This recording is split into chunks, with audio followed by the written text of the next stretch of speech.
Making your workday a little more enjoyable. David Jackson, middays on AM 1400, Solid Gold Soul. It's the Brenda Minute coming up in just a matter of moments, and straight ahead we still have to interview Miss Frida Payne. I've been crying, cause I'm lonely. For you, come on, boy, see about me. See about me. See about you, baby. See about you, baby. AM 1400. It's a Brenda Minute with Brenda Wall. Solid Gold Soul. Good morning. This is the Brenda Minute. Thanks for calling. Yeah, this is Brenda. Yes. I have a problem for you. All right. Well, it's not really a problem. It's just really basically a statement. Okay. Okay. You know how the sisters always looking for a good man? Mhm. They look the right, Mr. Right. Yes.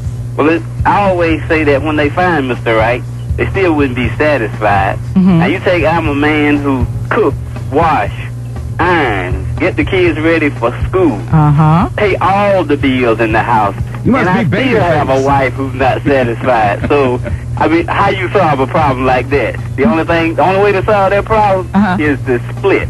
Well, now, you know, men are very conscientious about roles. So where you do have men who are functioning as husband, who are... But you have a wife who don't know how to mow the grass. Okay, but who listen... don't know how to wash the car. But wait a minute. When you have a husband who is available to be in the home, who is providing financially, sometimes he spends so much time understanding how strong he is in that aspect of the relationship that he fails to look at emotional needs. So part of what you hear when men say, you know, she's never going to be happy. Look at everything that I'm doing. You may not be connecting with her on an intimate emotional level. You may not be listening to her. You may not be understanding what it is she needs from you in terms of affection, in terms of just having someone who understands her. That's where you want to focus if you want to save this relationship. Well, why could, wait. That's where I'm going to stop, folks. Well, Yeah. what about her connecting with him? I think Yeah, right. Oh, no, the man don't play a part in this. It's all about the female. Well, if you're going to have a love relationship, there's enough love to go around. I mean, after you've been married for 18 years, you should have enough love and intimacy, too, and everything else. But some people, Especially when you're doing all the providing. sometimes instead of saving up love, people save up guilt and anger, and that becomes the foundation of the relationship. I'm right, you're wrong, and you have a power play in terms of who's right instead of having a resolution play so that both partners can be fulfilled and the entire family. But thanks for calling. That gives us a lot to talk about. Okay. Yeah, a lot of frustration in that call, and frustration can be resolved if you want to resolve it, but sometimes we want to ventilate before we get to a point where we want to do some work. You know, sometimes we're not prepared for adversity. When it happens, sometimes we're caught short. We don't know exactly how to handle it when it comes up. Sometimes we don't know just what to do when it... AM 1400.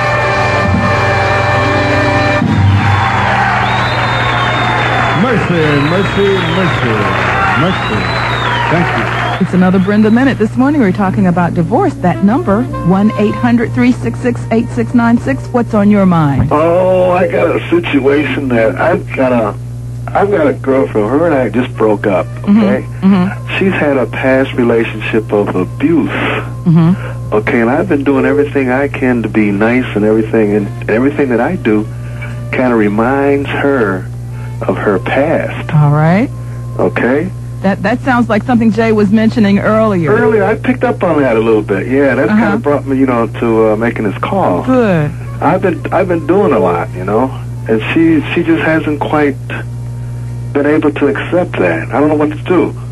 Has she had therapy? Has she really dealt with abuse issues in therapy? Yeah, she has about a year ago. Okay. And see, we just got together around November, and we lasted about 3 months. And finally, this is starting to come out, Well, I think that she's very fortunate to have someone who cares about her, who recognizes that her past is something that is troubling the relationship between the two of you. And again, even though she may have gotten a piece of work done, she might need to do more work in order that she can build that love relationship with you. You, on the other hand, have to look at how you can be available for her, but also taking care of your own needs and looking realistically at what is it that you need to do for yourself so that this relationship can work. Thanks for calling. Right, thank you. Yeah.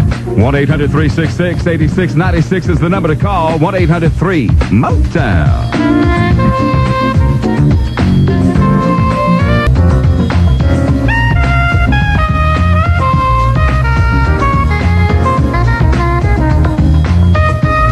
AM 1400, Solid Gold Soul. Phones are hot this morning, and the topic is divorce. We're at 1-800-366-8696. Your chance to speak to Dr. Brenda Wall. Davis on AM 1400, Solid Gold Soul.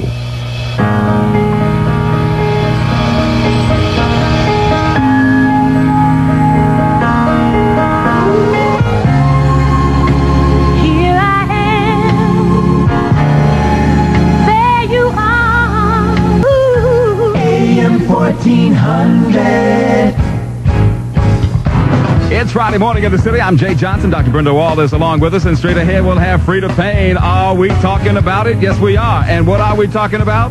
Divorce. Good morning. You're on the air with us. Brenda. Yes. I would like to address the young man that called in about how good he was to his wife and family. Uh-huh. I'm divorced now, and I was married to a man that was just real good. I mean, he was real good. Mm-hmm. But the problem was, after he did things, he spent the rest of the time telling the family how good he was. Uh-oh. So therefore, now that we're divorced, I have a yard service and kids that are doing everything that he used to talk about how much he did. And now we are all very happy that he is good somewhere else. Well, thank you for helping us look at that from a wife's point of view. And you've been through it, so you are able to help us look at it. Sometimes you just have to think about not being so good, just being helpful. Do things because they're supposed to be done and leave it alone. Okay, thank you for calling. Okay. Yeah.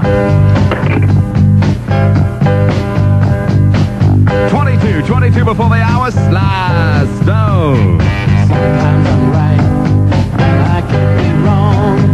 My own beliefs are in my song.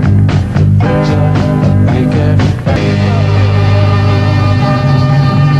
Solid Gold Soul, AM 1400. Yes, my goodness, yes, Sly and the Family Stone used to be a DJ. Did you know that? Yeah. Sly Stone was a DJ in St. Louis. Mm-hmm. Pam knew that. Yeah, she's smart. Well, Pam's got to go in on that black outfit she's wearing. Oh, I learned so much from Dr. J. Oh, Dr. J, the basketball player? You. Oh! I ain't making no house calls, baby. The oldest woman in the world celebrates her 122nd birthday today in France. Jay, I told you not to bring my name up, okay? Well, I mean, I wasn't going to tell anybody that you were blind, in a wheelchair, near death. Jeannie or Jeanne Clement will spend her birthday at a retirement home in the southern French Alps in a town called Arles. Oh, bonjour. Comment vas-tu? Très bien, merci. Toi? Here we go. Ooh, oui. Oh, well, don't worry about it, Pam. We didn't say anything that we couldn't say in front of you. We can do that again. Où est la bibliothèque? Oh, geez, you're really getting, serious with your French there, Jay. Oui, oui. Oui. Hey, there's a couple of words that everybody in the hood knows in French. Stop. Everybody in the hood knows this in French. With this. May I say these two words? Go ahead. Every brother, every sister knows these two words in French. Do you know what they are, Brenda? Voulez-vous? No. Okay. Coupe de ville. It's 18 minutes now before the hour. Here's Pam. Good morning. A judge in Memphis is throwing his support behind new tests on the rifle allegedly used to kill the Reverend Dr. Martin Luther King Jr. The test could pave a way for a trial for James Earl Ray. Ballistic expert Marshall Robinson testified that modern technology could help. He says that scanning electron microscopes could possibly determine if the rifle with Ray's fingerprints was the murder weapon. We don't know what the result's going to be. We haven't seen the evidence, and we don't know if, in fact, we'll ever find anything different than was found before. But I think that the opportunity or the possibility exists that through the SEM we may see surface irregularities that were not observable with a light microscope. Coretta Scott King endorsed Ray's call for a trial, saying it could answer long-standing questions about a conspiracy. Two former Ku Klux Klan leaders will be going to jail for almost 20 years after being convicted of burning two black churches in South Carolina. Gary Cox and Timothy Welch were sentenced yesterday for torching two houses of worship in 1995. Cox even delivered a personal apology to Reverend Terrence Mackey, whose church was torched. Mackey was asked if he thought Cox was truly sorry. I think so, and in my heart I feel he is. I think the young men were impressionable, and they got involved in situations where they didn't know how to get out of. The men's testimony has also resulted in indictments of two KKK members. The Senate confirmation hearing for Alexis Herman as Labor Secretary is on long-term hold. A committee spokesperson says no date will be set until they complete an investigation into her involvement in President Clinton's re-election campaign. At issue is whether Herman violated the Hatch Act by being involved in the campaign while at the same time serving as Mr. Clinton's public liaison director. Heavyweight boxer Mike Tyson doesn't have to pay a former trainer